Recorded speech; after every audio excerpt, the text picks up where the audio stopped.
Chi ti dice che ciò che stai ascoltando sia reale? Chi ti dice che puoi fidarti dei tuoi sensi? Chi ti dice che non stai vivendo in un Matrix?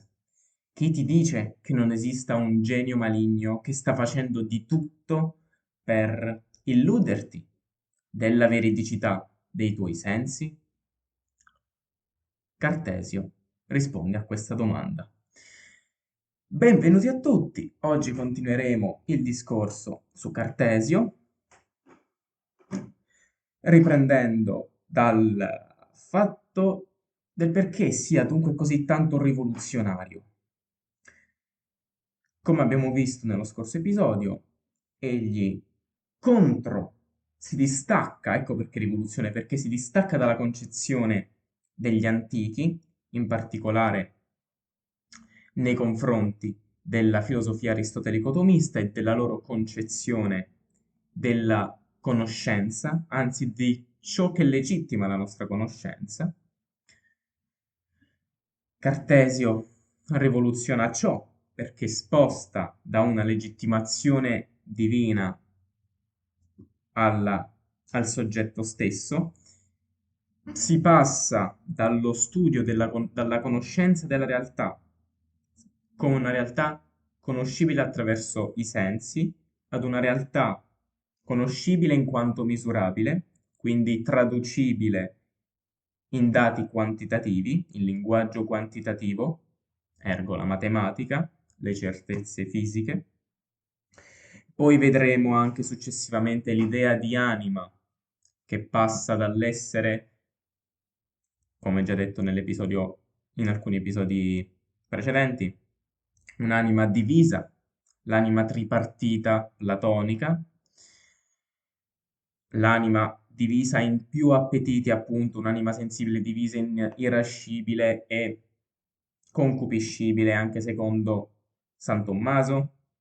Arriva Cartesio, che ha una diversa concezione di anima. L'anima in Cartesio corrisponde al pensiero, ma questo lo vedremo più avanti, ed è unitaria. In tutte questi cambiamenti, queste rivoluzioni che porta Cartesio nella storia del pensiero, un'altra fondamentale è quella che si passa con lui da una filosofia dell'ontologia, dunque una filosofia che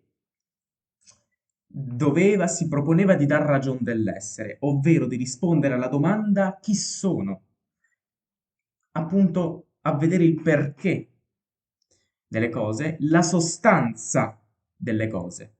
Una filosofia, però, secondo Cartesio, che pone tanti quesiti, tante domande alla quale non ne riesce ad arrivare ad alcuna risposta, non dà alcuna soluzione certa alle problematiche che si pone.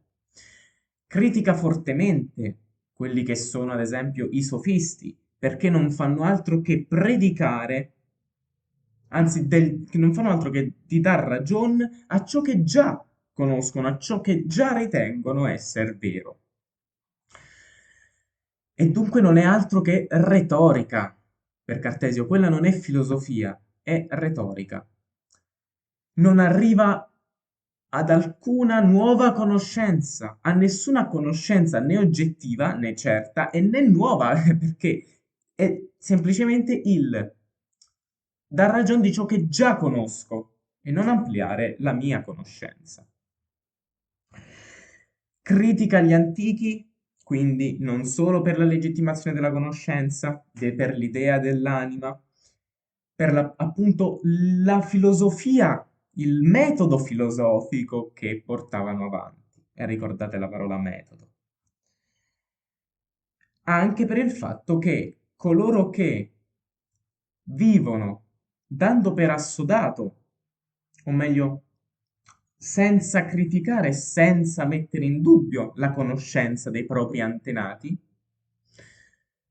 utilizzano semplicemente quella, non la ampliano, non la mettono in dubbio, ed è una conoscenza che non permette di rivolgere il pensiero a ciò che adesso, nel XVII secolo, impone uno sguardo, ovvero il progresso scientifico-tecnologico, l'idea di utilizzare la nostra conoscenza e la nostra mente, la nostra capacità razionale, capace di produrre il linguaggio della matematica, che è un linguaggio quantitativo con il quale riusciamo a comprendere, a studiare e a conoscere le leggi dei fenomeni naturali, utilizzarli, dice Cartesio, qual è il fine ultimo di queste conoscenze? È quello di controllare la natura, dominare la natura per vivere meglio, per portare un progresso nel benessere della vita dell'essere umano. Ecco che dunque, da una filosofia dell'ontologia che, criticata da Cartesio perché parlava in relazione ad una verità, non arrivava a nessuna verità certa, oggettiva, proprio perché era sbagliato il metodo. Dunque come Heidegger, che successivamente nel Novecento dirà che fino ad allora era stato sbagliato il metodo con cui si è studiato l'essere, si è parlato dell'essere, perché fino ad allora si è parlato nella filosofia in relazione all'essere e non dell'essere. Analogamente, Cartesio ci dice che fino a quel momento si è parlato in relazione alla verità e non della verità.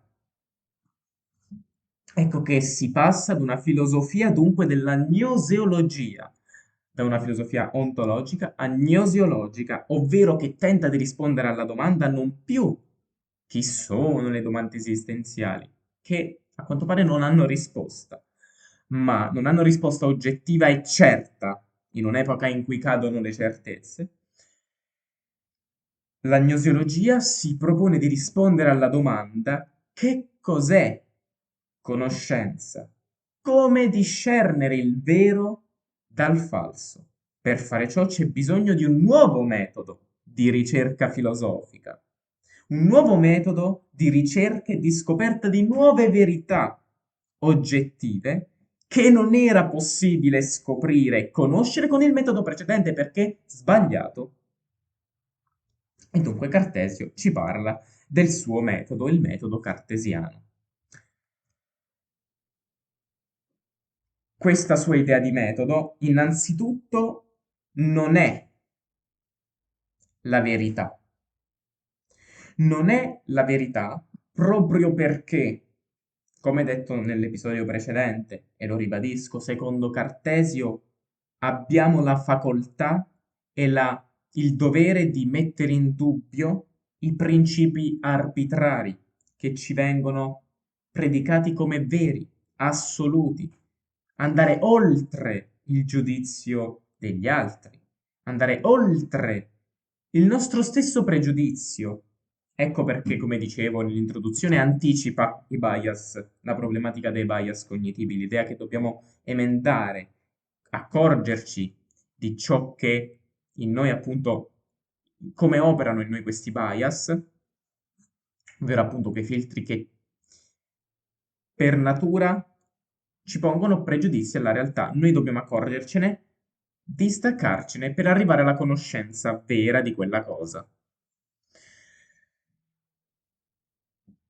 Dunque, contro i principi arbitrari, secondo Cartesio, l'unica persona di cui ci possiamo fidare siamo noi stessi, ed è una concezione totalmente individualista quella di Cartesio, contrariamente ad esempio quello che è lo studio dello psicologo di Michel, secondo cui è nella relazione con l'altro che mi definisco come individuo, che creo un mio mondo interiore, assieme però all'altro. Per Cartesio vieni prima te stesso, viene prima la tua facoltà di conoscere, la tua facoltà di mettere in dubbio ciò che ti viene detto essere vero e ricercare la tua verità. Ed è dunque in questo contesto, se vogliamo, che Cartesio si inserisce all'interno di un processo molto più ampio, se vogliamo allargare il nostro punto di vista nella storia del pensiero occidentale, che vide già secoli addietro Martino Lutero criticare l'autorità ecclesiastica per il suo condannare tutti coloro che andavano contro la loro verità, che era assoluta e unica. Cartesio dunque ci dice di emendare questi giudizi e ricercarne, perché abbiamo la facoltà e la possibilità di ricercare delle nostre verità, delle verità oggettive, se abbiamo un buon metodo. Ecco che dunque non va in contraddizione con se stesso, non ci dà lui stesso delle verità, non diventa quella stessa autorità che critica, ci dà però un metodo, lui ci dice guardate, io ho trovato questo metodo per giungere alle verità, ve lo racconto, voi poi fatene quello che volete, fatene ciò che ritenete essere più giusto per voi, però sappiate che questo è un metodo per giungere alle certezze. Ora, questo metodo è paragonabile ad un albero. Un albero le cui radici sono è il linguaggio matematico, la matematica come metafisica, con la quale si giunge al tronco delle certezze fisiche che non potrebbero essere arrivabili senza un buon impianto, una buona base metafisica, quella che per Cartesio è il linguaggio matematico. Ed è dunque, se vogliamo, un'analogia con ciò che Cartesio stesso si propone di fare, ovvero le certezze, il tronco delle certezze fisiche di Galileo Galilei, attraverso il suo metodo sperimentale, che però deve avere una base forte, metafisica, che è la filosofia di Cartesio, che ci dice come possiamo fidarci dei nostri sensi, come faccio a dire che non vive in un matrix e che dunque i dati quantitativi che ho rilevato posso fidarmi di essi. Matematica, dunque, come metafisica, e qua se vogliamo si inserisce quella diatriba tra matematica inventata o matematica scoperta. Matematica scoperta, quindi l'idea, se vogliamo, anche platonica, della maieutica, di ricercare in noi stessi le idee innate, quindi la matematica come qualcosa che è già in noi e noi semplicemente lo riportiamo alla luce, oppure matematica inventata, l'idea della matematica come astrazione dei fenomeni della realtà. Scrive infatti Cartesio, tratto dalle Passioni dell'anima, dalla lettera introduttiva, cosa che non si saprebbe esaminare con attenzione senza essere costretti ad ammettere che è solo grazie alla matematica che è possibile giungere alla conoscenza della vera fisica. Questo dunque è l'albero del metodo cartesiano, poi i rami semplicemente sono le scienze particolari, la psicologia, la meccanica e così via.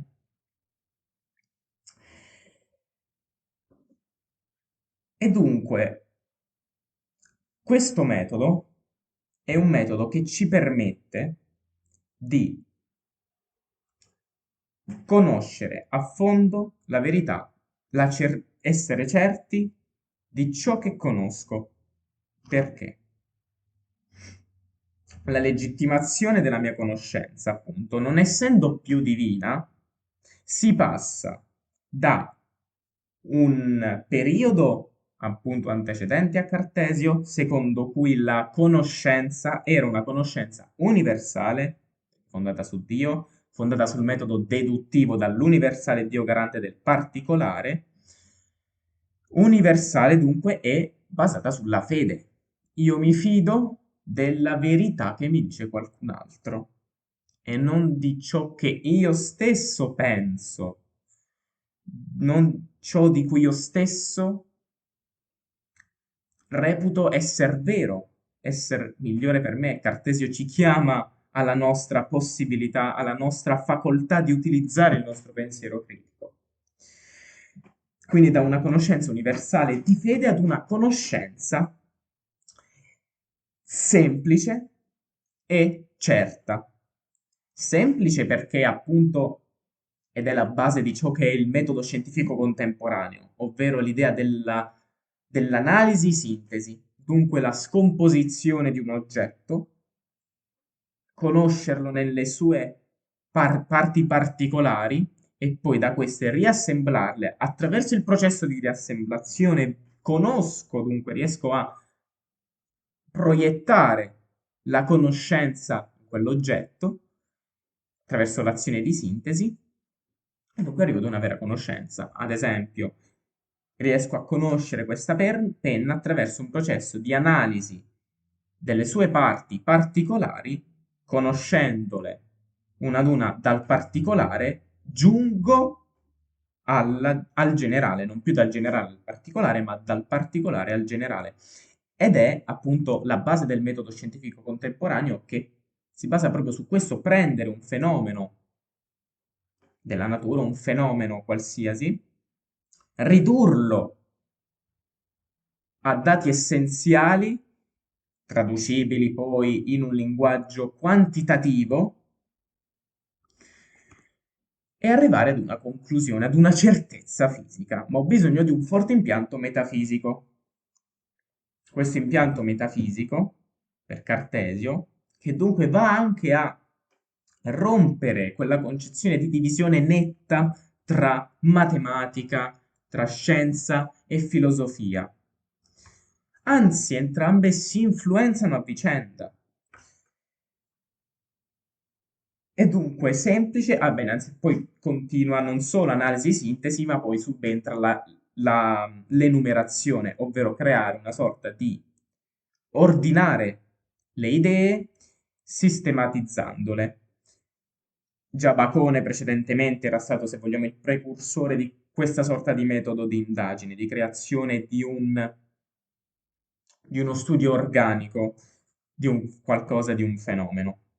Dunque semplice, ma soprattutto certo e non basato sulla fede. Che vuol dire certo? È certo perché si fonda sul cogito. Che cos'è il cogito?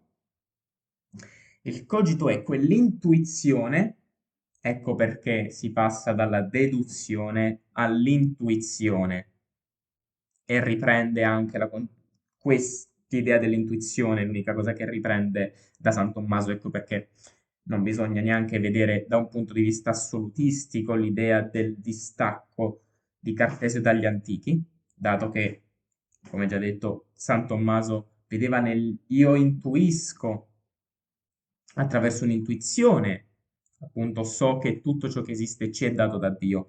Poi portava avanti il ragionamento secondo cui queste cose le conosco attraverso una realtà qualitativa, appunto, e non quantitativa. È dunque quell'intuizione che è immediata e autofondante. Autofonda la propria certezza. E dunque la conoscenza matematica. Perché la conoscenza è il linguaggio matematico, l'unico possibile per conoscere la realtà?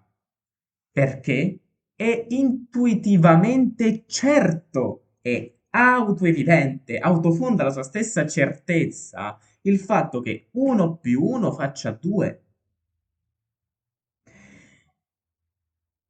Questo cogito, come fa un individuo a porre come certo, come certa autoevidente, attraverso un'intuizione immediata la propria esistenza, perché appunto attraverso il cogito noi non possiamo pensare di pensare, ovvero, e qui arriviamo al dunque, se Cartesio si chiede se esiste questo genio maligno che mi sta ingannando, che fa di tutto per non farmi accorgere che vivo in un sogno, che mi convince del fatto che la mia esperienza sensibile sia reale, mi convince che i miei sensi non sono fallaci.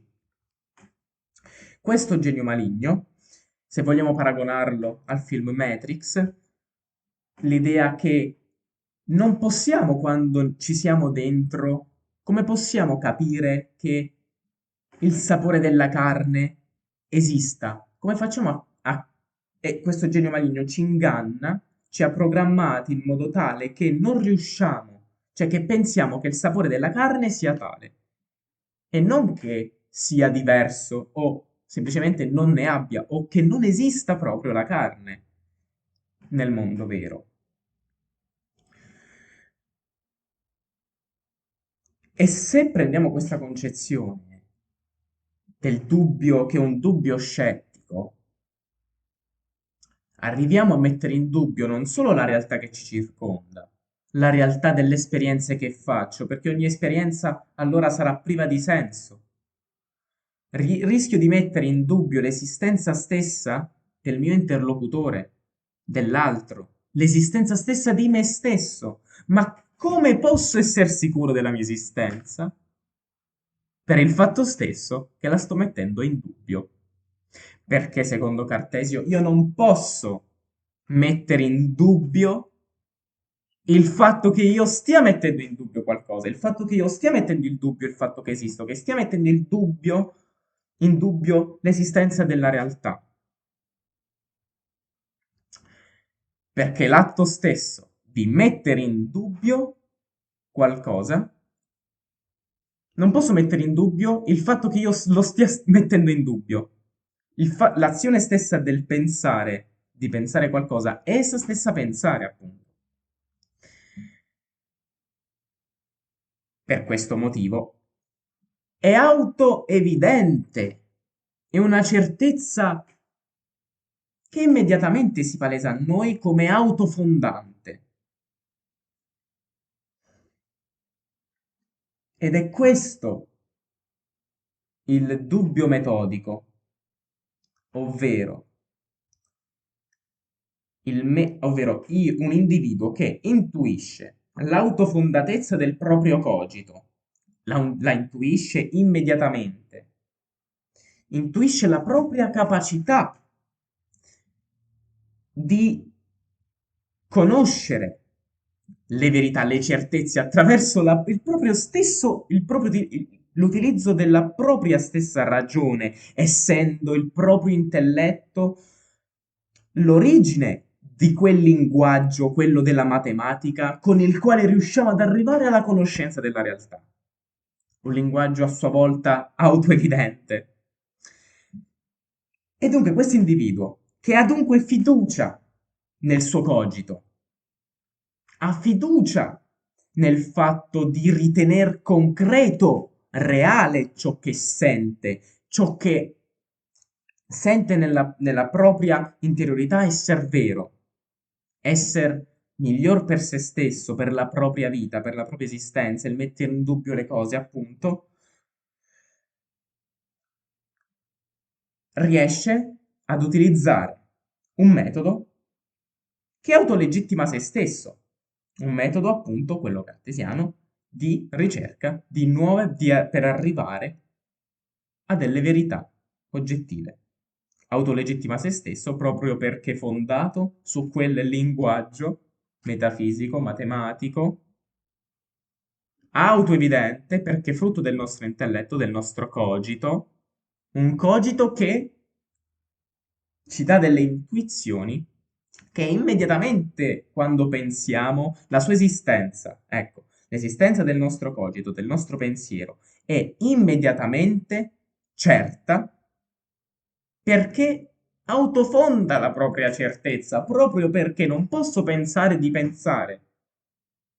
Il fatto stesso che sto mettendo in dubbio la mia attività di pensiero, la messa in dubbio è pensiero stesso. Cogito, penso, ergo sum, quindi sono. Un sum che però, vedremo successivamente, Cartesio non ci dice che tipo di sum sono. non ci dice che sostanzialità è questo sum, proprio perché, e qui si inserisce la problematica cartesiana del dualismo, il cosiddetto dualismo cartesiano. Ciò che Damasio, il neuroscienziato contemporaneo, critica a Cartesio è proprio questo suo aver diviso la realtà in due sostanze.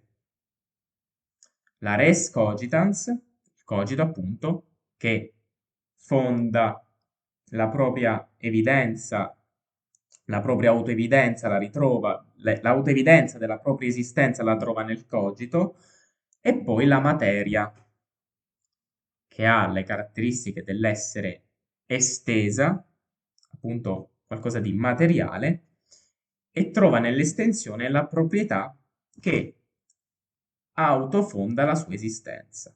Ma come può nell'essere umano, e questa è la principale critica che verrà mossa a Cartesio, come può nell'essere umano come può nell'essere umano coesistere un'unione tra qualcosa di inesteso,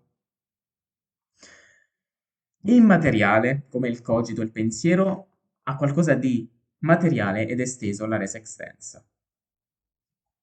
Cartesio risponderà a questa domanda, vi anticipo, con il fatto che non bisogna problematizzare l'idea della sostanzialità di queste due cose, ma vederle come due funzionalità diverse all'interno di uno stesso circuito organico, posta però comunque la loro differenza, perché l'anima, ed è questa l'idea di anima di Cartesio, ovvero il pensiero, dirà poi Kant e successivamente la coscienza, l'anima l'anima è autonoma rispetto al corpo, ovvero noi siamo soggetti pensanti esistenti anche al di fuori del corpo ed il corpo, non avendo, dice Cartesio, essendo estensione, essendo materia, e non ha alcuna proprietà al di fuori dell'esser corpo, la realtà dunque materiale è una realtà fisica priva di senso, vuota di significato per Cartesio. E risponde a delle leggi meccanicistiche fisiche, principi di causa-effetto, che vanno avanti in qualche modo anche senza il sussidio dell'anima. Ma dunque come può allora nell'essere umano l'anima aver possibilità di azione sulla res extensa? E questa è la critica che viene mossa a Cartesio. E Cartesio ci si avvicina a quella concezione, ma non fa quel passaggio quel passaggio in più, ovvero mette l'anima dentro al corpo, ma la continua a vedere come qualcosa di distaccato proprio perché non è tanto da criticare, proprio perché è calato nel suo contesto. È calato nel contesto in cui Cartesio si propone proprio di dare priorità epistemologica al cogito. E dunque non arriva a quella concezione, oppure ci arriva, ma cerca di farla, cioè in realtà ci arriva, ma senza volerlo, ovvero arriva alla conclusione che il nostro pensiero stesso, l'anima, la coscienza, sia essa stessa una modalità del corpo, frutto del corpo.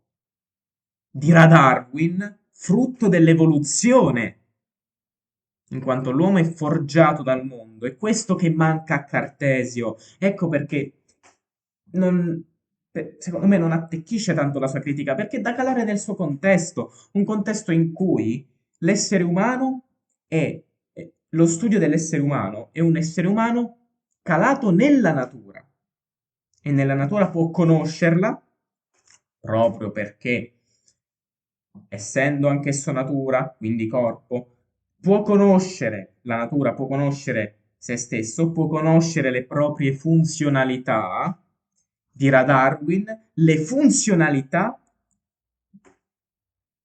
alla propria sopravvivenza. Il nostro corpo, ciò che è in noi, vi è perché funzionale, è stato funzionale alla nostra evoluzione, alla nostra sopravvivenza. A Cartesio mancano quegli strumenti filosofici per dire ciò che dirà 2 secoli dopo Darwin, ovvero che l'essere umano, sì, questo cambio di paradigma dall'essere umano calato nel mondo all'essere umano forgiato dal mondo. Ecco perché, nonostante queste grandissime intuizioni, grandissime anticipazioni, si può dire che ricade nell'idea della ghiandola pineale, che vedremo nel prossimo episodio, ovvero quell'unica parte del corpo nella quale, che è situata nel cervello, nella quale si uniscono luogo dell'unione tra res extensa e res cogitans, continuando a separarle, nonostante siano unite in virtù di questa unione esiste l'essere umano, esiste la conoscenza sensibile, l'anima è comunque separata dal corpo. L'anima ha comunque volontà propria, esiste il libero arbitrio per Cartesio. Cartesio salva la nostra volontà, salva la volontà dell'anima, appunto proprio perché è da vedere la rivoluzione cartesiana, sposta la legittimazione da Dio a noi, alla nostra capacità razionale, e dunque in una filosofia fondata proprio sul dare importanza, dar priorità di conoscenza al cogito, non si può ridurre a dire che è frutto del corpo, un corpo che ha detto, secondo la sua filosofia, la sua concezione meccanicistica della natura, che non ha alcuna funzione se non quella dell'essere fine a se stesso, se non quella della propria sopravvivenza, dirà Darwin. Ecco perché, ovviamente noi oggi diremo, ok, il genio maligno ci inganna, noi sappiamo che questo genio maligno non può esistere perché lo sto mettendo in dubbio, il fatto stesso che lo metto in dubbio è pensare, quindi sono. Potremmo dire semplicemente che il fatto stesso di pensare sia frutto del genio maligno, ma non pensiamo come pensava Cartesio, che dava all'anima la caratteristica di quella volontà, con la V maiuscola. Prendiamo come dato di fatto che per Cartesio c'è il libero arbitrio, la mia anima è libera di prendere decisioni.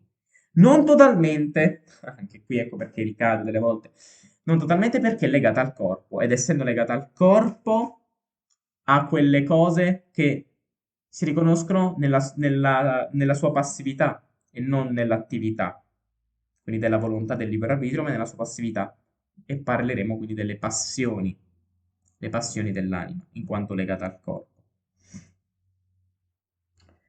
Dio dunque è garante dell'esistenza del mio pensiero, quindi del fatto che il genio maligno non mi stia ingannando anche nel fatto stesso che penso. Dio è garante del mio pensiero, Dio è garante della conoscenza sensibile, perché c'è la problematica. Se il corpo è fine a se stesso, è materia, e risponde a leggi fisiche e meccanicistiche, siamo automi, siamo dei robot con anima, con pensiero, senza il nostro corpo, appunto come se fosse una macchina, come se fosse un robot, saremmo lo stesso soggetti esistenti. Dio è garante. Come faccio allora a conoscere, appunto, come può esistere la conoscenza sensibile? Dio ne è garante e tutto quello che ho detto fino ad adesso, ovvero tutto il suo metodo cartesiano che si fonda sulla metafisica, che si fonda sull'autoevidenza, l'autofondatezza del cogito, e per rispondere alla domanda come posso fidarmi dei miei sensi, ok? Il garante del fatto che io vedo che questa penna sia nera, il garante è Dio, ma io, in me, la capacità conoscitiva di questo oggetto, e Dio è semplicemente ciò che garantisce l'esistenza del mio pensiero, ma attraverso il mio pensiero io conosco, non è che conosco perché Dio ne è garante di questa mia conoscenza.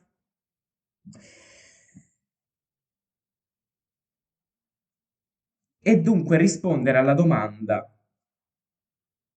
come posso essere certo? Come posso fidarmi delle misurazioni che faccio? Come posso fidarmi del fatto che io vedo questo nero?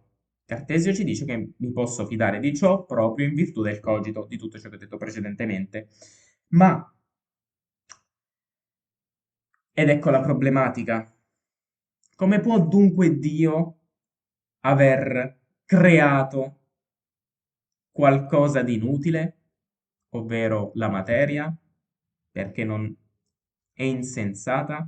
Dirà Spinoza, la critica che muoverà Spinoza a Cartesio, è quella che il suo Dio non è un vero Dio, perché un Dio creatore, e anche qui si torna alla concezione di, ok, Cartesio critica gli antichi, in questo caso Aristotele, ma riprende qualcosina da Aristotele, in questo caso riprende l'idea del mondo creato da Dio. È un Dio in Cartesio che crea il mondo, ma non ne fa parte. Non ne fa parte. Proprio per quello che ho detto prima, proprio perché il garante della mia esperienza, cioè io so che mi posso fidare della concretezza di ciò che sento interiormente perché sento che è reale. Ed è questo ciò che dicevo del fatto che Cartesio ci dà una filosofia dell'azione concreta sul mondo. Un mondo che è vuoto di senso, non ha senso il mondo. Non, però, per non cadere nel dubbio scettico, nel nichilismo più assoluto, ok, nulla senso, e allora faccio quello che mi pare, non ho più responsabilità, non prendo impegni.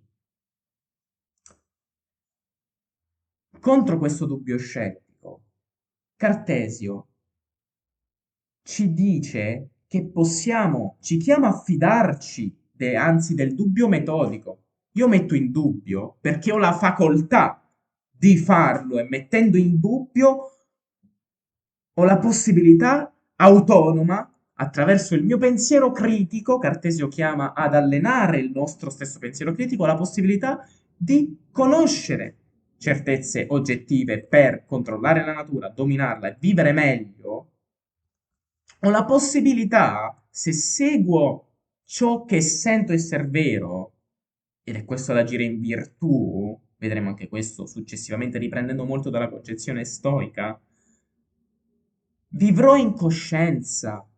Questo è vivere seguendo la virtù, vivere e agire seguendo ciò che si ritiene in profondo, ciò che si sente essere giusto e non seguendo ciò che ci dicono gli altri, ciò che ci predica un'autorità precostituita, ciò che vogliono gli altri per noi, ma è la forza di seguire ciò che io voglio per me stesso, perché ho le possibilità per farlo e so, perché essendo un individuo che ha preso coscienza che